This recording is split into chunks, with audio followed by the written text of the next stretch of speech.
বিশ্ব বাইসাইকেল দিবসে শান্তিপুর পঞ্চায়েত সমিতি এবং বিডিও যৌথ উদ্যোগে স্কুলের ছাত্রছাত্রীদের নিয়ে বিশেষ কর্মসূচি পালন। আজ বিশ্ব সাইকেল দিবস। বিশ্ব বাইসাইকেল দিবস উপলক্ষে বিশেষ কর্মসূচি পালন শান্তিপুর পঞ্চায়েত সমিতি এবং শান্তিপুর বিডিও যৌথ উদ্যোগে। দিনে স্কুলের ছাত্রছাত্রীদের নিয়ে সাইকেল চালিয়ে বিশেষ দিনটি পালন করা হলো। পঞ্চায়েত সমিতির তরফে দিন সাইকেল নিয়ে ছাত্রছাত্রীদের সঙ্গে নিজ শোভাযাত্রায় বেরোলেন পঞ্চায়েত সমিতির সভাপতি নৃপেন মণ্ডল। উপস্থিত ছিলেন ফুলিয়ার 3টি বিদ্যালয়ের ছাত্রছাত্রী এবং শিক্ষকরা। পরিবেশবিদদের মতে দিন দিন পরিবেশের ভারসাম্য হারিয়ে যাচ্ছে। ভারসাম্য ফেরাতে বেশ কয়েকটি উদ্যোগ গ্রহণ করার কথা বলা হচ্ছে পরিবেশবিদদের তরফে। পাশাপাশি যত দিন যাচ্ছে শরীরে রোগ ব্যাধি দিন দিন বৃদ্ধি পাচ্ছে, সেই কারণে চিকিৎসকরা মূলত যত বেশি সম্ভব শরীরের উপর পরিশ্রমের কথা বলে থাকেন। এবার সেই দিকে মাথায় রেখে মানুষকে আরো সচেতনতা করতে শান্তিপুর পঞ্চায়েত সমিতির তরফে সাইকেল নিয়ে একটি সচেতনতামূলক শোভাযাত্রার কথা হয়। আজকে তো ওয়ার্ল্ড সাইকেল দিবস, বাইসাইকেল দিবস, তো আজকে কি কর্মসূচি আপনাদের যদি একটু বলেন। আজকে সমাজে একটি বার্তা দেওয়া। আজকে বিশ্ব দিবস হয়তো দুদিন আগে চলে গেছে, কিন্তু এই সপ্তাহটা চলছে। এই সপ্তাহ দিয়ে হচ্ছে মানুষকে যে বার্তাটা দেওয়া, সেটা হচ্ছে এই যে সাইকেল করে আমাদের যাতায়াতটা, আমরা এতটাই সুখী হয়ে গিয়েছি যে প্রকৃতির জিনিসটাকে আমরা ভুলে যেতে চাইছি। যে সাইকেল করে আছে আমরা যদি যাতায়াত করি আছে, সেটা শারীরিকভাবে যে সক্ষমতাটা আসে, একটা ব্যায়ামের কাজ হয়, শরীর ফিট থাকে।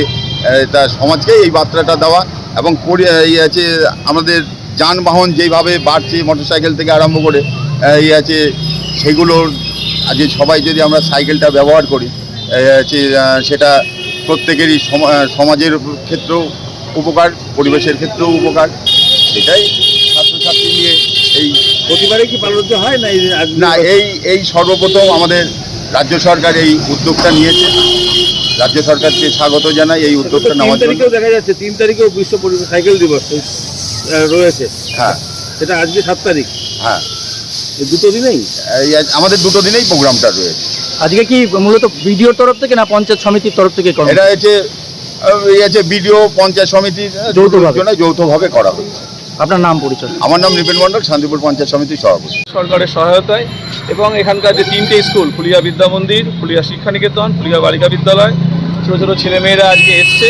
তারাই আমাদের আগামী দিনের নাগরিক। আগামী দিনের এই পৃথিবীকে সুন্দর বাসযোগ্য করে যাওয়ার যে আমাদের যে ভূমিকা, তাদের মাধ্যমে স্পষ্ট হবে। আশা করি আজকের এই দিনের অনাড়ম্বর হলেও এই ছোট্ট প্রচেষ্টায় আগামী দিনে সার্থক হবে এবং সকলে মিলে এই ক্ষুদ্র প্রচেষ্টা, আমাদের বিপুলবাবু আছে, বাউ সাহেব আছেন, ফুলিয়া বিডিও অফিসের সহায়তায় এবং আমাদের বিদ্যালয়গুলির ছেলে মেয়েদের প্রচেষ্টায়, আপনাদের সকলকে নিয়ে আমরা মনে করি আজকের দিন আগামী দিনের পথ দেখাবে।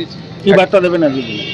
আগামী দিনের পৃথিবীকে সবুজ করতে হবে, আগামী দিনের পৃথিবীকে পরিবেশ বান্ধব করতে হবে, দূষণ মুক্ত করতে হবে এবং এই বিশ্ব উষ্ণায়নের যে প্রভাব আমরা ইতিমধ্যেই বুঝতে পারছি, যে গরমের দাপট, প্রাকৃতিক আবহাওয়ার যে এলোমেলো একটা এল নিনোর যে প্রভাব আসছে আমাদের দিকে, সব কিছু এই যে একটা বিজ্ঞানের দিক থেকে সচেতনতা এবং একইভাবে সকলের সর্বাঙ্গীন উপস্থিতির মধ্যে দিয়ে আমরা মনে করি এই দিনটা আগামী দিনের পথ দেখাবে।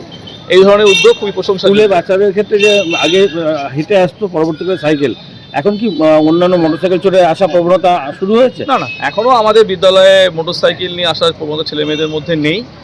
আমরা মনে করি ছেলেমেয়েরা হেঁটে যেমন আসে এবং সাইকেল ব্যবহার করছে, এটা তাদের শরীরের দিক থেকেও ভালো আশা করি এবং একই সঙ্গে শরীর ও মনের বিকাশ, তাদের পড়াশোনার দিকেও এদেরকে ভালো করবে বলে আশা রাখছি। আমরা। আপনার নাম পরিচয়? সমীর কুমার দাস, সহশিক্ষক, ফুলিয়া বিদ্যা মন্দির।